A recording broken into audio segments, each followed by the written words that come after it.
6 years ago, my sister stole my millionaire fiancé, the man I was about to marry. Now, at our mother's funeral, she walked in with him, flashing her diamond ring, and said, "Poor you, still alone at 38. I got the man, the money, and the mansion." I smiled, turned to her, and said, "Have you met my husband yet?" When I called him over, her face went pale, because in reality, my husband was at your own mother's funeral, knowing the woman who stole your fiancé is about to walk through the door, flashing your engagement ring. You'd expect rage, tears, a breakdown, right? But I felt a chilling calm, because she had no idea the man I married was waiting to meet her. My name is Rebecca Wilson, and that day, at 38 years old, was the culmination of 6 years of betrayal, heartbreak, and ultimately, a journey I never could have predicted. Before I get into how my sister's smug smile instantly vanished when she saw my husband, let me set the scene. My mom, Eleanor, she was truly the glue of our family. Growing up outside Boston, she taught me everything about strength and dignity. We had this incredible bond, and even after I moved into my own apartment in the city and built my career as a marketing executive, I called her almost every single day. She was my confidant, my advisor, my biggest cheerleader. So when she was diagnosed with stage 4 pancreatic cancer 8 months ago, it felt like my world was crumbling. Despite the aggressive treatments, we knew our time was limited. But Mom? She faced it all with this incredible grace, always more concerned about us than herself. She spent her final weeks surrounded by loved ones, right there in the home where she raised us. She slipped away holding my hand, having made me promise to find peace in my life. A promise I had no idea how I would keep. 6 years earlier, at 32, my life looked perfect on paper. I had the career, the friends, the great apartment. But honestly, something was missing. I worked 60-hour weeks, dated here and there, but nothing serious ever stuck. Then, at a charity gala, I met Nathan Reynolds. Through a college friend, Allison. Nathan was magnetic. Charismatic, with perfect teeth and a confidence that just filled the room. A self-made tech millionaire at 36, he was the kind of success story you read about in magazines. Our connection was instant. We bonded over art, travel, ambitious goals. After our first date, at this exclusive restaurant overlooking the harbor, I called Mom and told her, "I've met someone special." Our relationship moved fast. Weekend trips to Martha's Vineyard, box seats at the Symphony, intimate dinners. Nathan was so attentive, so generous. Always thoughtful gifts, elaborate dates. After 18 months, during a private dinner on a yacht in Boston Harbor, Nathan proposed with a massive 5-carat diamond ring. I said yes without a second of hesitation. My parents were thrilled, especially Mom. She immediately started envisioning the perfect wedding. Nathan had the resources to make any dream come true, and Mom insisted we shouldn't hold back. Then there was my younger sister, Stephanie. She's only 2 years younger, and honestly, we'd always had a complicated relationship. As kids, we were close, but there was this constant competition. Stephanie always wanted what I had: toys, friends, attention. If I achieved something, she had to match it, or even exceed it. Mom always tried to keep the peace, making sure we both felt special. Despite our history, I chose Stephanie as my maid of honor. Mom said it would bring us closer, and I wanted to believe that as adults, we had grown past childish jealousy. When I introduced Stephanie to Nathan at a family dinner, she was excessively complimentary. I noticed her touching his arm, laughing a little too hard at his jokes. I brushed it off. Just Stephanie being charming. Our engagement party was at my parents' colonial home. Stephanie helped Mom with decorations, hanging fairy lights, arranging flowers. Throughout the evening, I'd catch her watching Nathan across the room. But when our eyes met, she'd quickly smile and raise her glass to me. Later that night, as guests were leaving, Mom pulled me aside in the kitchen. "Rebecca, dear, I notice Stephanie seems quite taken with Nathan," she said carefully, arranging leftover appetizers. "She's just being friendly, Mom," I replied, washing champagne flutes. Besides, she's dating that pharmaceutical rep, Brian. Mom nodded, but she didn't look convinced. Just be careful, honey. You know how your sister can get when you have something she admires. I kissed her cheek. We're adults now, Mom. Stephanie's happy for me. I'm sure of it. How wrong I was. How painfully, devastatingly wrong. 3 months before the wedding, I started noticing subtle changes in Nathan. He began working later, often answering texts at odd hours with the excuse of international clients. Our usual Friday date nights were suddenly rescheduled for emergency meetings. When we were together, he seemed distracted, checking his phone constantly, giving me only partial attention. More concerning, he started criticizing things he once loved about me. My laugh was suddenly too loud. My favorite blue dress, which he'd adored, now made me look washed out. Even my habit of reading before bed, which he'd found endearing, became annoying because the light kept him awake. Meanwhile, Stephanie started calling me more frequently, always with questions about wedding details. I just want everything to be perfect for my big sister, she'd say. While Mom was handling most of the planning, Stephanie volunteered to help with vendor meetings I couldn't attend due to work. One Thursday evening, Nathan and I had dinner at an upscale Italian restaurant. He barely made eye contact, responding to my work stories with one-word answers. When his phone buzzed for the 5th time, I reached my limit. Is there something more important happening elsewhere? I asked, trying to keep my voice light despite the growing irritation. Sorry, just work stuff, he muttered, putting his phone face down. You know how it is before a product launch. Later that week, doing laundry, I noticed an unfamiliar perfume on Nathan's collar. It was floral and heavy. Nothing like my subtle scent. When I confronted him, he explained he'd been in meetings all day with a potential investor, Rebecca Mills, who apparently wore overpowering perfume and had hugged him goodbye. The explanation seemed plausible. I wanted to believe him. I called my friend Allison, expressing my concerns over coffee the next morning. Every relationship gets jittery before the wedding, Allison reassured me, stirring her latte. Parker and I fought constantly the month before, and now we've been married 5 years. But the knot in my stomach wouldn't dissolve. Mom noticed my anxiety during our weekly lunch. You seem distracted, sweetheart, she said, reaching across the table to touch my hand. Wedding stress, or something else? I forced a smile. Just busy with the final arrangements. Everything's fine. But everything wasn't fine. I started making more effort, thinking maybe I'd been taking Nathan for granted. I booked a spa day, bought new lingerie, cooked his favorite meals. The more I tried, the more distant he became. Then came the cake tasting. Nathan had been looking forward to it for weeks. That morning, he called, claiming an unexpected meeting with investors. Stephanie can go with you, he suggested. She knows my preferences anyway. When I hung up, I felt sick. How did my sister know my fiancé's cake preferences better than I did? Still, I accepted her offer to join me. The next day, cleaning Nathan's car before a dinner party, I found an earring wedged between the passenger seat and the center console. A dangling silver earring with a tiny sapphire. I recognized it instantly. It was Stephanie's. She had worn those earrings to my engagement party, a gift from our grandmother. When I showed Nathan the earring that evening, his face remained perfectly composed. Oh, your sister must have dropped it when I gave her a ride to the florist last week, he said smoothly. She mentioned losing an earring.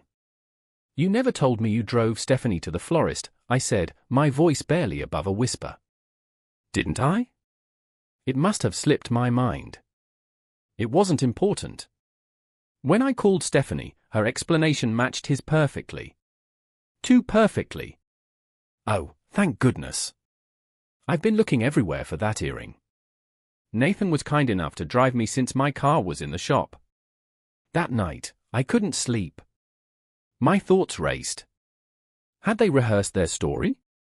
Was I being paranoid? My weight started dropping from the stress, dark circles formed under my eyes. I even started seeing a therapist, without telling Nathan.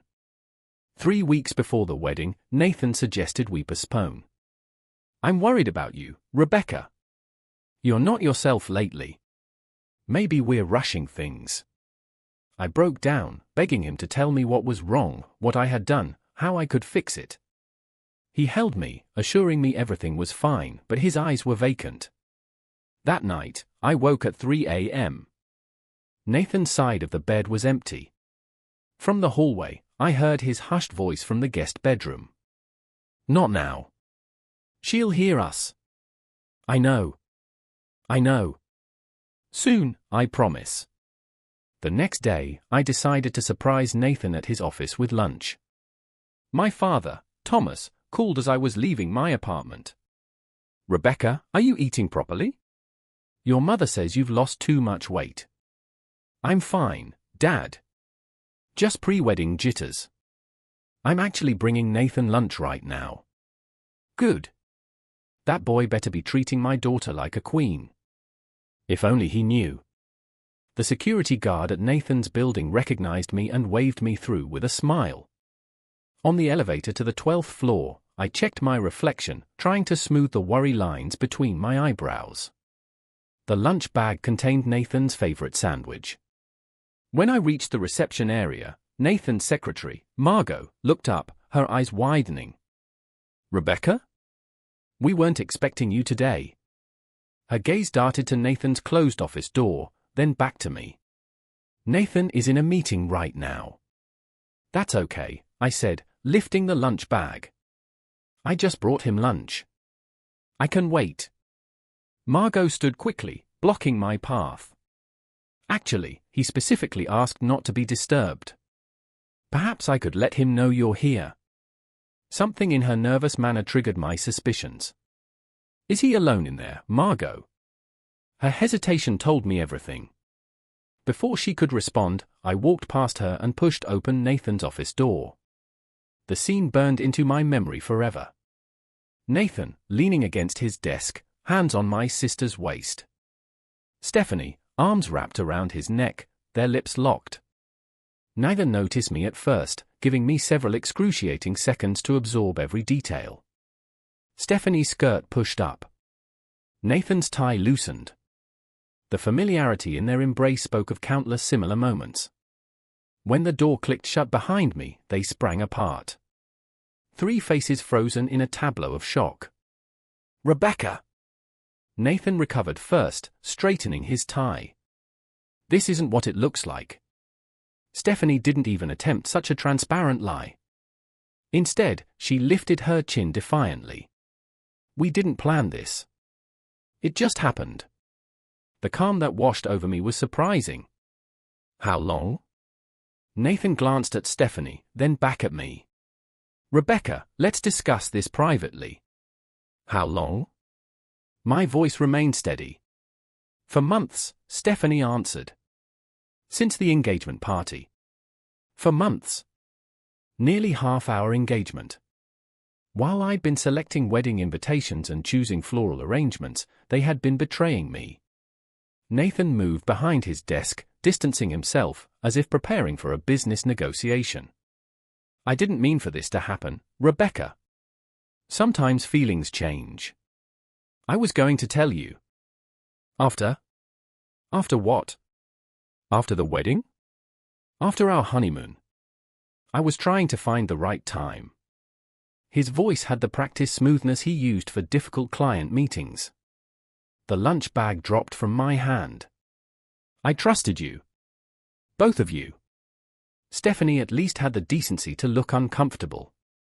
It just happened, Becca. We tried to fight it.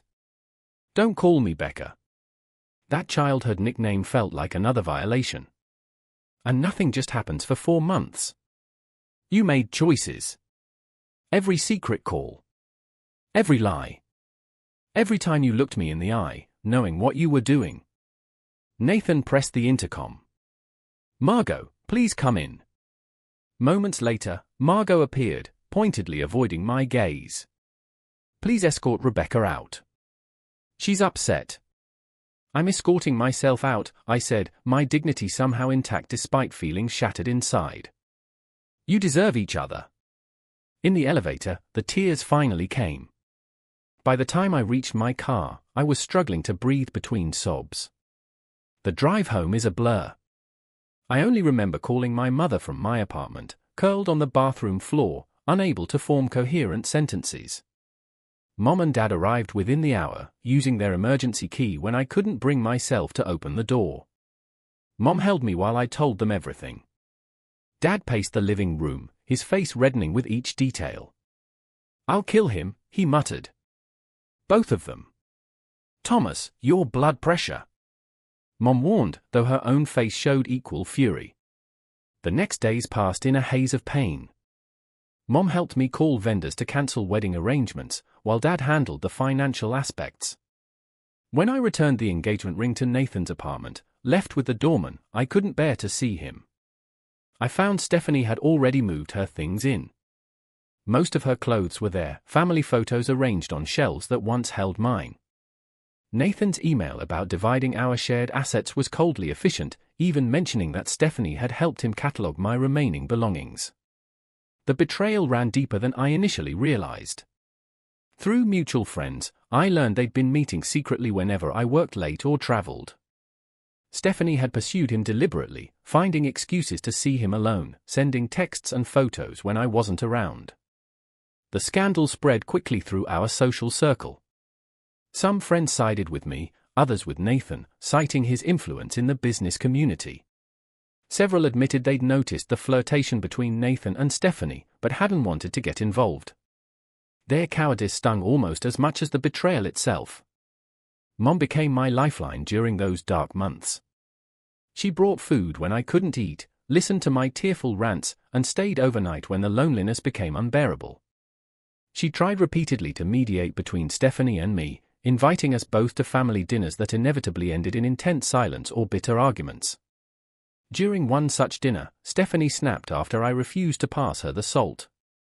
You always got everything first, Rebecca. The grades, the job, the apartment. For once, I got something before you did. My fiancé wasn't a prize to be won, I replied, my voice shaking. He was the man I loved and trusted. Mom put her fork down. Stephanie Marie Thompson. Apologize to your sister right now. For what? Being honest? Nathan chose me. He loves me now. I stood, napkin thrown onto my plate. I can't do this anymore, Mom. I'm sorry. It was the last family dinner I attended with Stephanie present.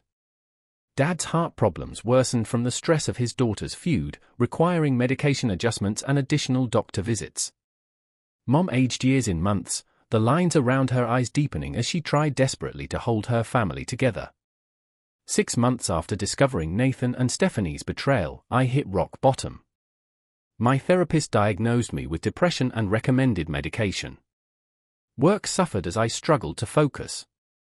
I eventually lost a major client after a disastrous presentation where I broke down crying. My boss suggested a leave of absence.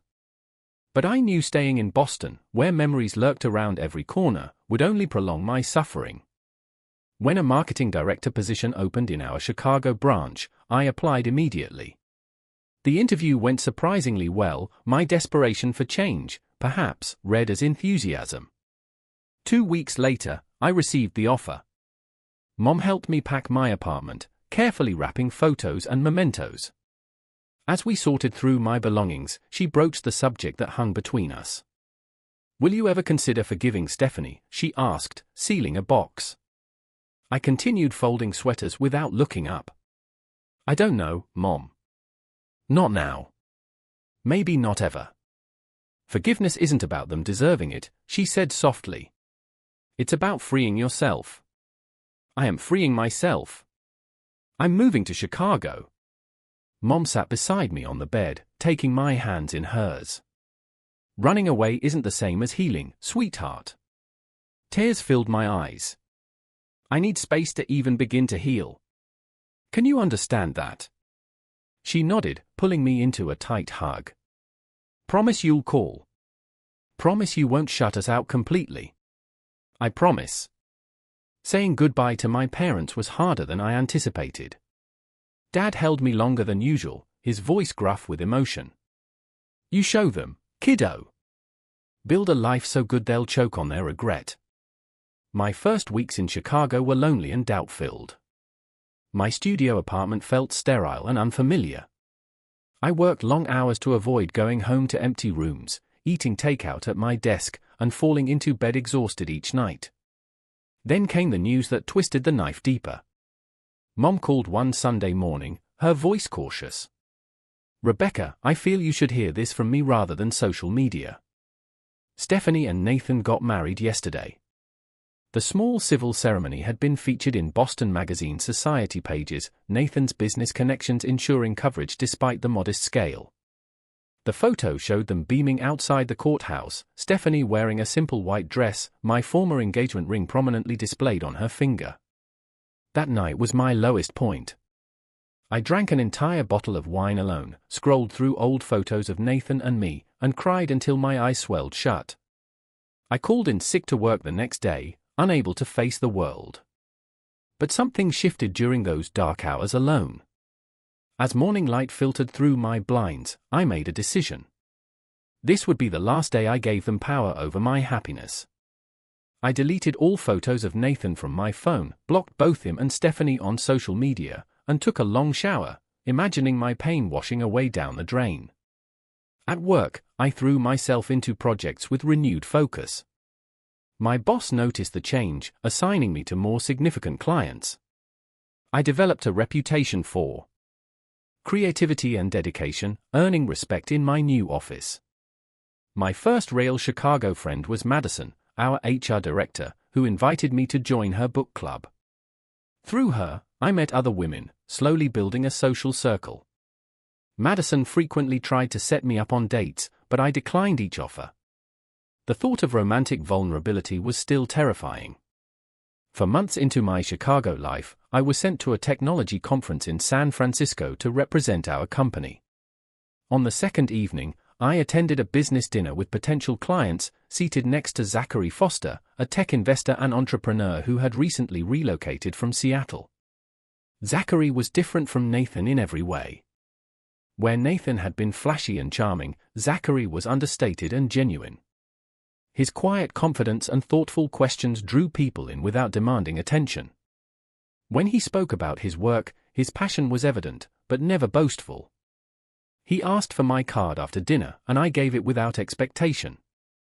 To my surprise, he emailed the next morning, asking if I'd like to continue our conversation about digital marketing trends over coffee before the day's sessions. Over the next 3 months, Zachary and I maintained professional contact. He referred clients to my agency, and I introduced him to my Chicago business connections. Madison noticed our frequent work lunches and raised an eyebrow. He likes you, Rebecca. And not just professionally. We're just colleagues, I insisted. Colleagues don't look at each other the way he looks at you. Eventually, Zachary asked me to dinner at a restaurant unrelated to work. I panicked, almost canceling twice, before forcing myself to go.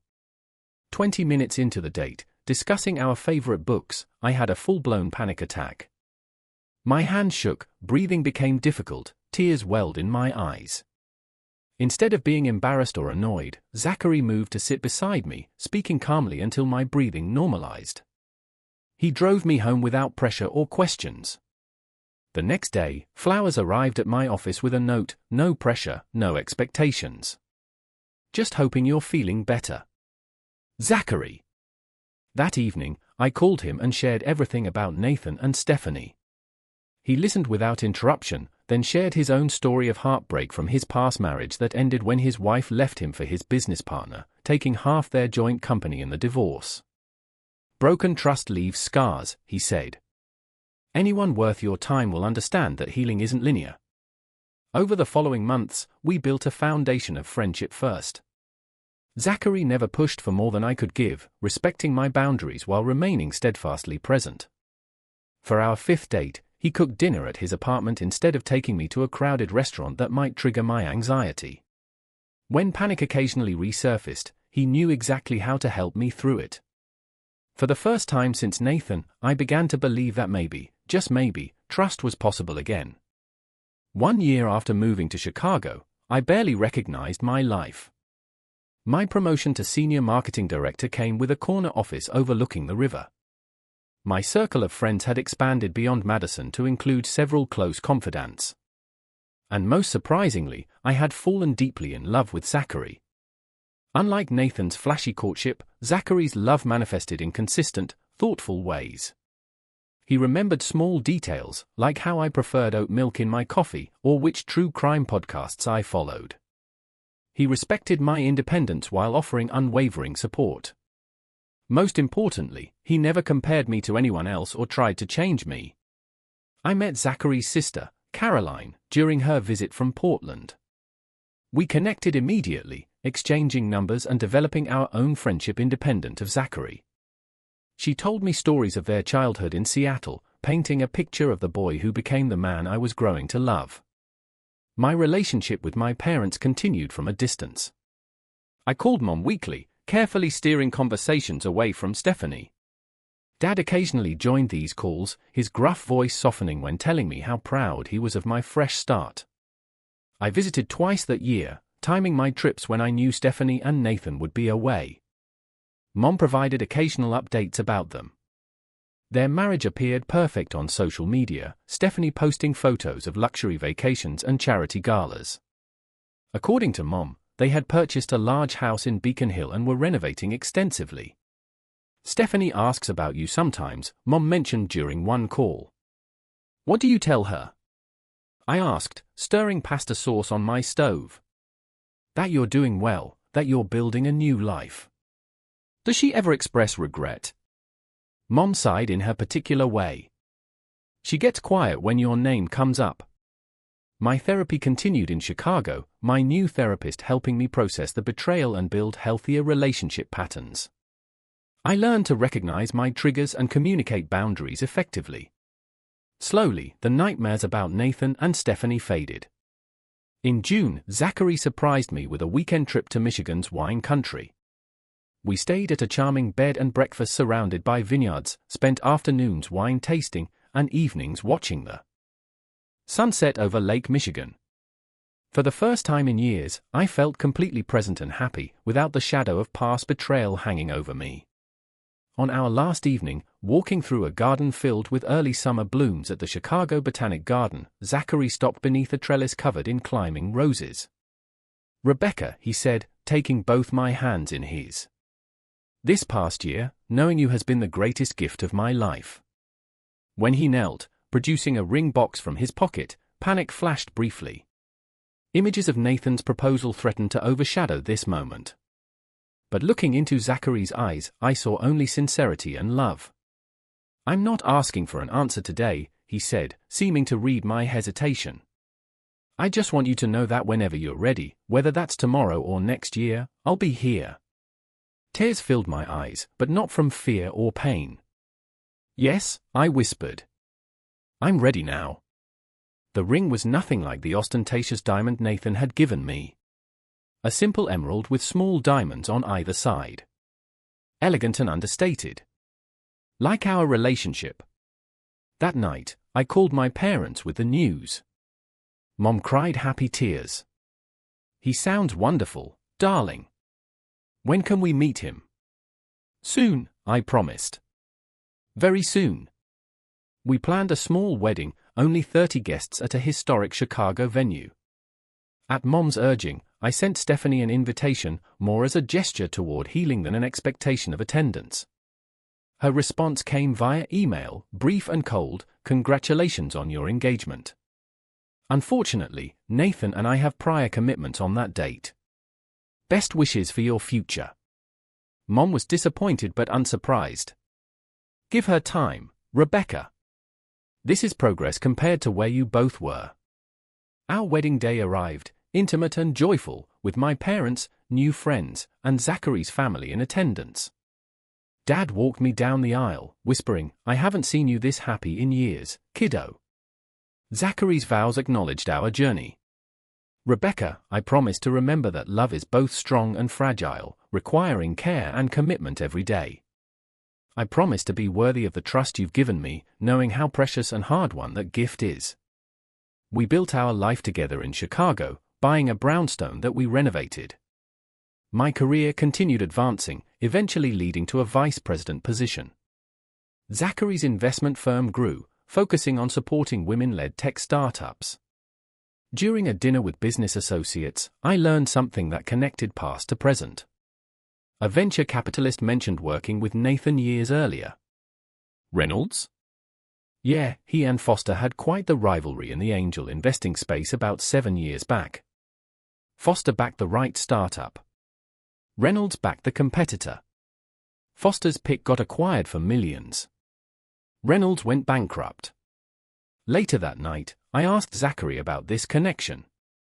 I was going to tell you eventually, he admitted. I knew who you were when we met at that conference. Not the details of what happened, but that you had been engaged to Reynolds. Why didn't you say anything? I wanted you to know me for me, not as someone connected to your past. I wasn't angry. Somehow, the cosmic symmetry felt right. 2 years into our marriage, we began trying for a baby. Months passed without success, leading to fertility specialists and difficult conversations. Through disappointments and medical procedures, Zachary remained my rock, holding me through tears and reminding me that family comes in many forms. Then came the devastating call about Mom's cancer diagnosis. Zachary and I flew to Boston immediately, meeting with oncologists and helping my parents navigate treatment options. Mom put on a brave face, but the cancer was aggressive and had already spread. I took a leave from work to care for her, moving temporarily back to my childhood home. Zachary flew in every weekend, supporting both me and my increasingly frail father. In her final weeks, Mom and I had precious conversations about life, love, and family. One evening, as I adjusted her pillows, she broached the subject of Stephanie. I wish you girls could find peace with each other, she said, her voice weak but determined. Life is too short for such distance between sisters. I know, Mom, I replied, swallowing back tears. Promise me you'll try, Rebecca. Not for her, but for yourself. And maybe a little bit for your old mother. I promised, not knowing if I could keep it, but wanting to give her peace. Mom passed peacefully 3 days later, Zachary, Dad, and I at her bedside. I called Stephanie immediately, the first direct communication we'd had in years. Mom's gone, I said when she answered. Her sharp intake of breath was the only sound for several seconds. I'll be there in an hour, she finally replied, her voice breaking. We met at our parents' house, hugging briefly and awkwardly before turning our attention to Dad and funeral arrangements. The real test would come at the funeral itself, where years of hurt and anger would collide with fresh grief and Mom's final wish. The morning of Mom's funeral dawned grey and drizzly, fitting the somber occasion. I stood before the mirror in my childhood bedroom, adjusting my black dress, wondering how I would survive the day. Zachary appeared behind me, handsome in his dark suit, placing his hands gently on my shoulders. I'm right beside you today, he said, meeting my eyes in the reflection. Whatever happens. Downstairs, Dad sat at the kitchen table, staring blankly at his untouched coffee.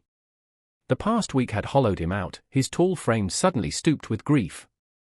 At 72, he seemed to have aged a decade since Mom's diagnosis. Ready, Dad? I asked softly, touching his shoulder. He nodded, rising slowly. Eleanor always said funerals aren't for the dead, they're for the living. Never understood that until now. The funeral home was already filling with extended family and friends when we arrived. I stayed close to Dad, greeting people with mechanical smiles, accepting condolences from faces I barely recognized. Cousins from California. Mom's college roommate. Neighbors from throughout my parents' 40 years in their home.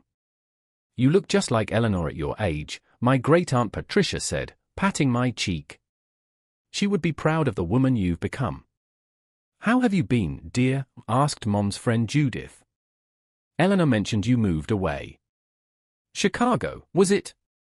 Yes, almost 5 years now, I replied, not adding that my sister's betrayal had prompted the move. As I guided Dad to his seat in the front row, Zachary at his other side, a murmur rippled through the gathering. I turned to see Stephanie and Nathan entering, their appearance causing heads to turn and whispers to spread. Stephanie wore an expensive black dress that highlighted her slender figure, diamond earrings catching the light. Nathan looked uncomfortable in his perfectly tailored suit, his arm around my sister's waist in a show of support. Her left hand rested prominently on her purse, the massive diamond engagement ring and wedding band impossible to miss. Dad stiffened beside me. "Thomas, breathe," I whispered, concerned about his heart. They made their way forward, stopping to speak with various attendees. I kept my eyes front, focusing on the large photo of Mom displayed beside her closed casket, her warm smile easing some of my anxiety. Eventually, they reached the front. Stephanie embraced Dad, who returned the hug stiffly.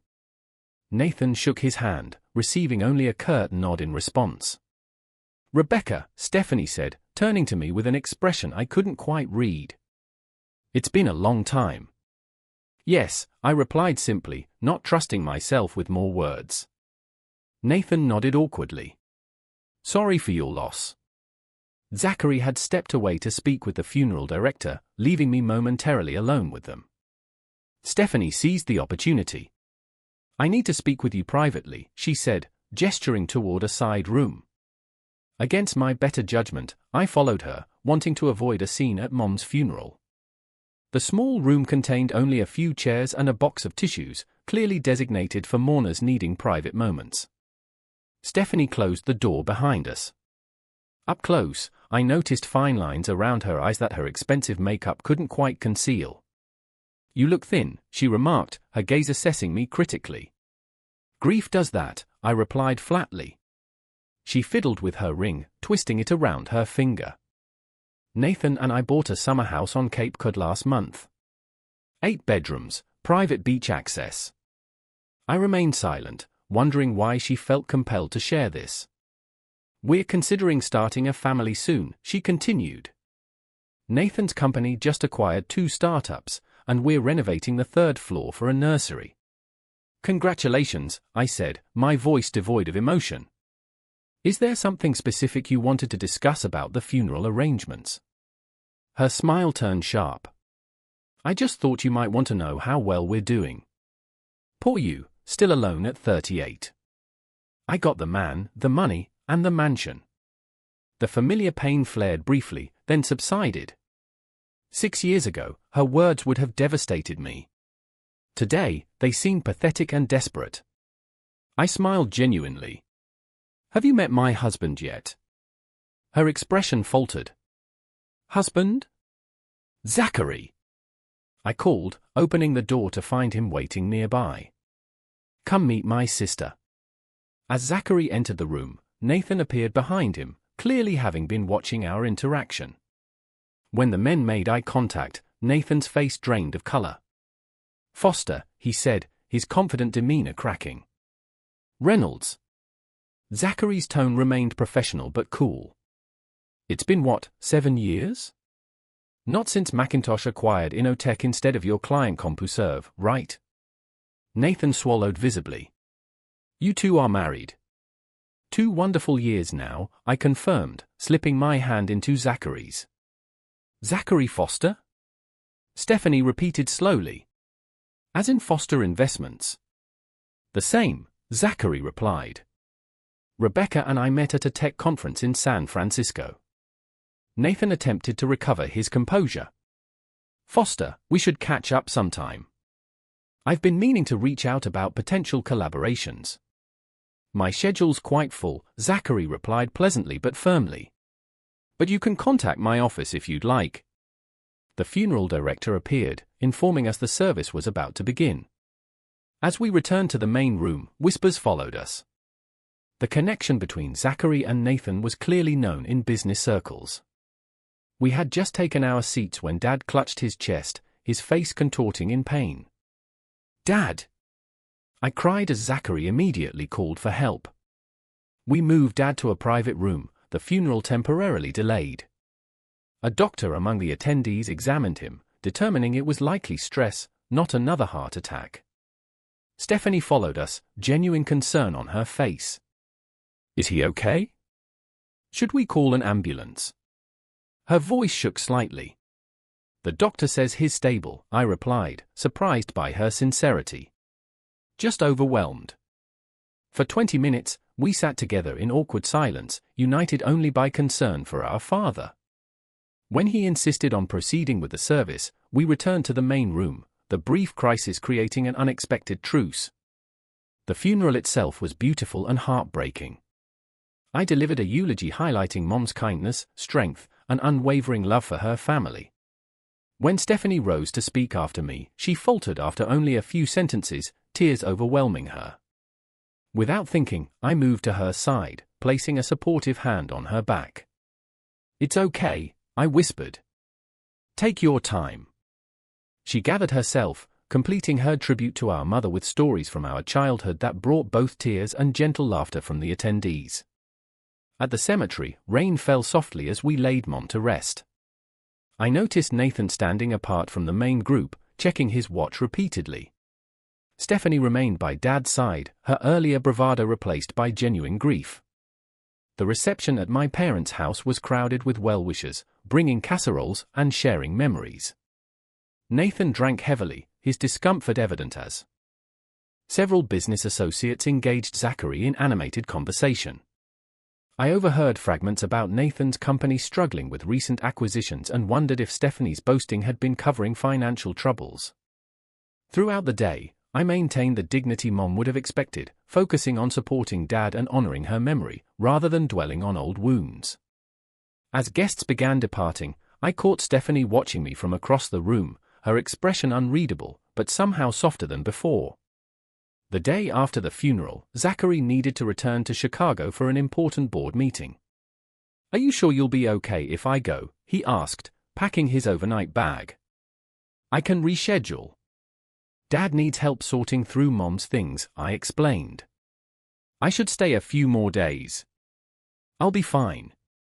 After seeing Zachary off at the airport, I returned to my parents' house to find Dad sitting in Mom's garden, a photo album open on his lap. She labeled everything, he said, showing me Mom's neat handwriting beneath each photo. Said, someday we'd appreciate knowing who was who. That afternoon, I began the painful task of sorting through Mom's closet.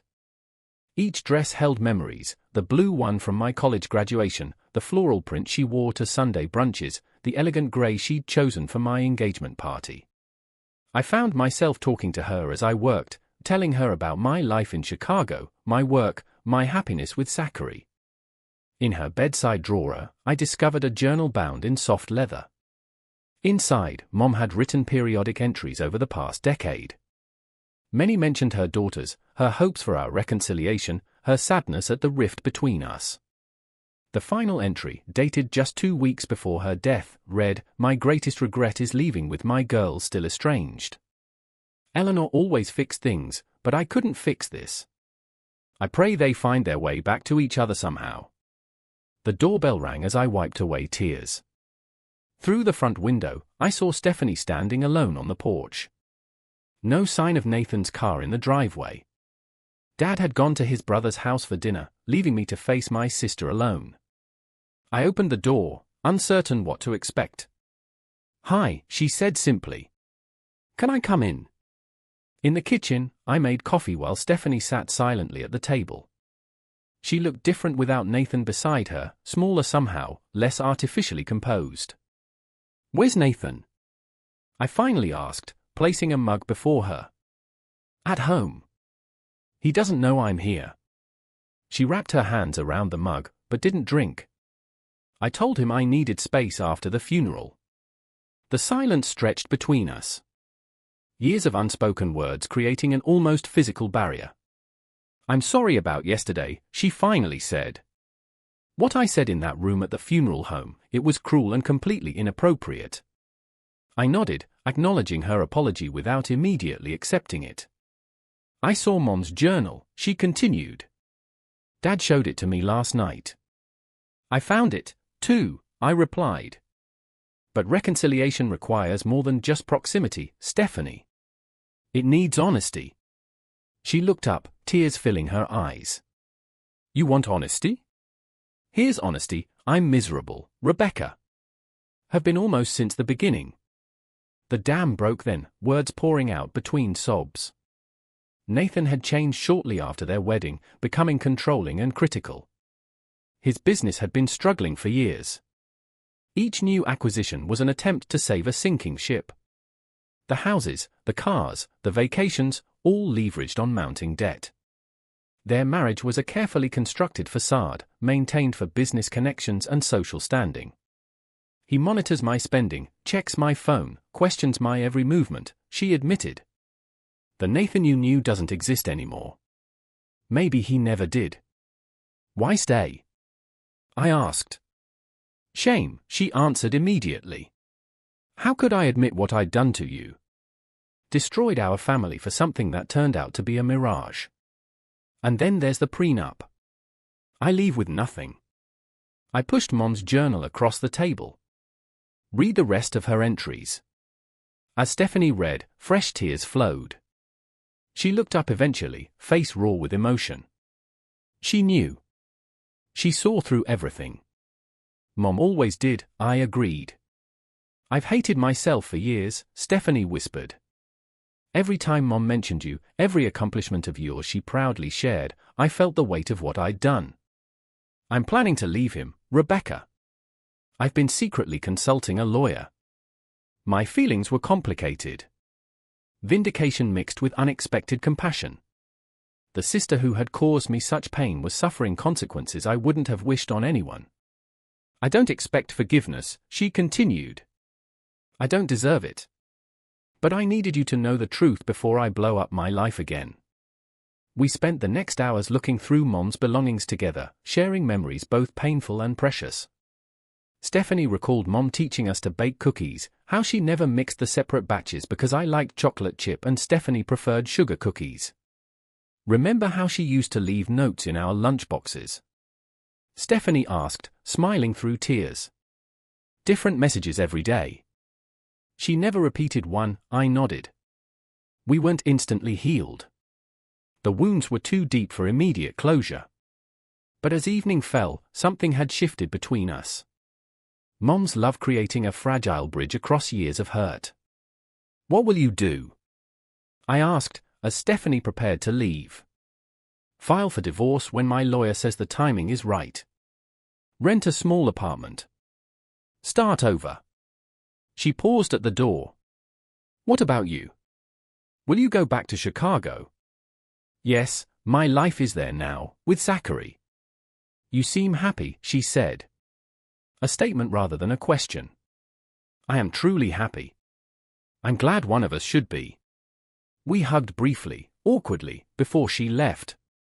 It wasn't forgiveness, not yet. But it was a beginning. Back in Chicago, I settled into life with Zachary, our brownstone, and my rewarding career. 6 months after Mom's funeral, I discovered I was pregnant, after years of trying. The joy was tempered with sadness that Mom wouldn't meet her grandchild, but I felt her presence in quiet moments. Stephanie and I maintained cautious contact through occasional phone calls. She had filed for divorce and moved into a modest apartment, finding work at a small marketing firm. The gossip and judgment she faced in Boston social circles was difficult, but she seemed determined to rebuild authentically. The path that led me here was never one I would have chosen. Losing Nathan had seemed like the end of my world, but it had actually been the beginning of a far better one. With Zachary, I found not just love, but partnership, respect, and unwavering support. His success never overshadowed mine, but complemented it, each of us growing stronger together. Mom had been right about forgiveness being for ourselves rather than others.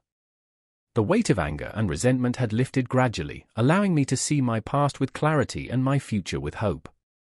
The scars remained, but they no longer defined me.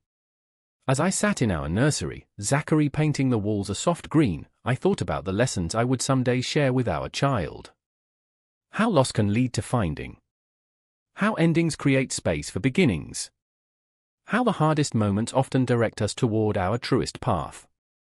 My life had become richer and more authentic than I could have imagined during those dark days 6 years ago.